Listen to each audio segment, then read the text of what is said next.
I never believed in ghosts. Shadows, sure. Bad vibes, maybe. But real spirits, vengeful or not, never. That was before I heard the bell ring, when it shouldn't have. It began when I got a job cleaning out an old property just outside Albany, New York. A crumbling orphanage abandoned for nearly 50 years. The owners wanted it cleared before demolition. They didn't want to send a whole team. Just take inventory, they said. Work alone if you want. Just finish it in 3 days. Seemed easy enough. Pay was good. I packed light, brought my camera, a flashlight, and a few energy drinks. The building was 3 stories tall, red brick turned black by time and neglect. Windows either broken or boarded up. Ivy clawed up its walls like nature was trying to pull it back underground. The front door creaked open on rusted hinges. Dust thick as fur filled the air. The smell hit me like a wall. Mold, rot, and something else. Something faintly metallic. I clicked on my flashlight. The beam landed on a painting hanging crooked in the foyer. A group of children posed awkwardly in front of the building. The plaque read, St. Evangeline's Orphanage, 1952. Their faces were blurred, not from the photo's age, but like someone had smeared them out on purpose. That should have been my first warning. Day 1. The main floor was littered with broken toys, rusted furniture, and shredded curtains. I kept the camera rolling for documentation. Most rooms were gutted. What was left were peeling wallpaper, shattered glass, and the occasional toy too old and odd to describe. Like a wooden rabbit missing its eyes or a cloth doll with teeth stitched into its smile. The air was dead. No bird calls, no cars. Just the slow, persistent creak of the building settling into its rot. I found the basement door by accident. It was behind a bookcase in the east hallway, hidden like someone didn't want it opened. The knob was ice cold. A strange bell symbol was carved into the wood, almost like a warning. I didn't open it. Not then. That night, I camped in the old office, made a bed out of old files and coats.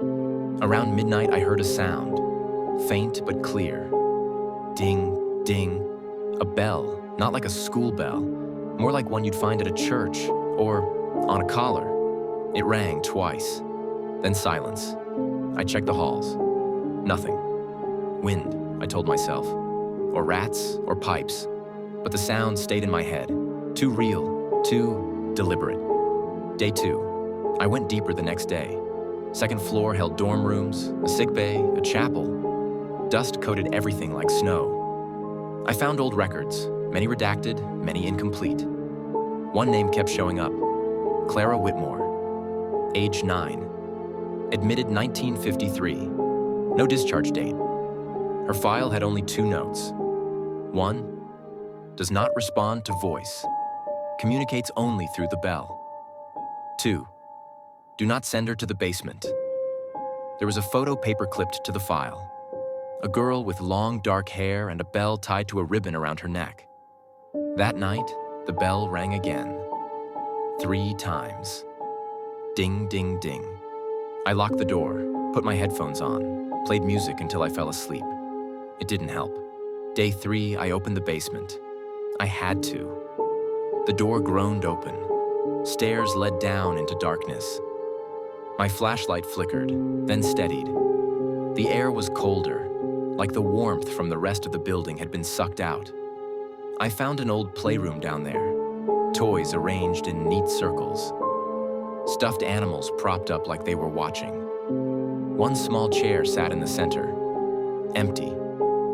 In front of it was a bell. It looked like the one from Clara's picture. Tarnished bronze, red ribbon. I didn't touch it. On the wall was a phrase written in childlike scrawl. When the bell rings, someone stays. I felt watched. Not just watched, studied, like something was measuring my fear.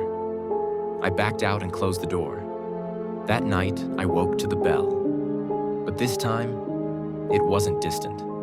It was in the room. Ding. I sat up, heart racing. Ding! The sound came from the desk. The bell, the one from the basement.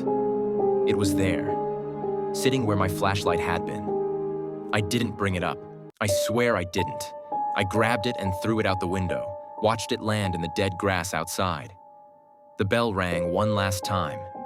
Ding. Then silence. I didn't sleep.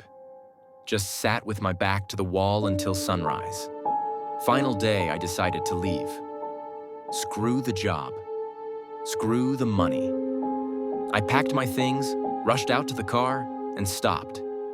The bell was on the dashboard. No ribbon, just the bell. I didn't scream. I didn't run. I just stood there paralyzed. The back door of the building creaked open behind me. A voice whispered, not in my ears, but in my mind. Ring it, or she will. I turned slowly. In the upstairs window stood a figure. A girl, pale, dark hair hanging like a veil. And around her neck, the bell. She lifted her hand, waved. And the bell rang, though no one had touched it. Ding, ding, ding. I didn't leave. I don't know why. Maybe I was in shock. Maybe I was already hers. I went back in. The building felt different, alive, breathing. I walked back to the basement.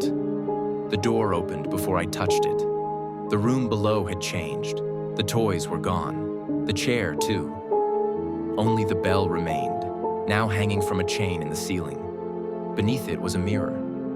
And in the reflection, Clara stood behind me. I turned. No one. I looked back at the mirror. She was still there, closer now, smiling. The bell around her neck rang softly with each breath. She whispered, "You heard it. Now you stay." The basement door slammed shut. I tried everything. I screamed. I clawed at the walls. I rang the bell myself, again and again, hoping it would free me. But it only summoned her. Every night she comes closer. Every night the bell rings one more time. I don't eat, I don't sleep, I just wait. Wait for the final ring. And now I send this message however I can. If you find this recording, this transcript, this file, destroy it. Do not listen to the bell. Do not go to the basement.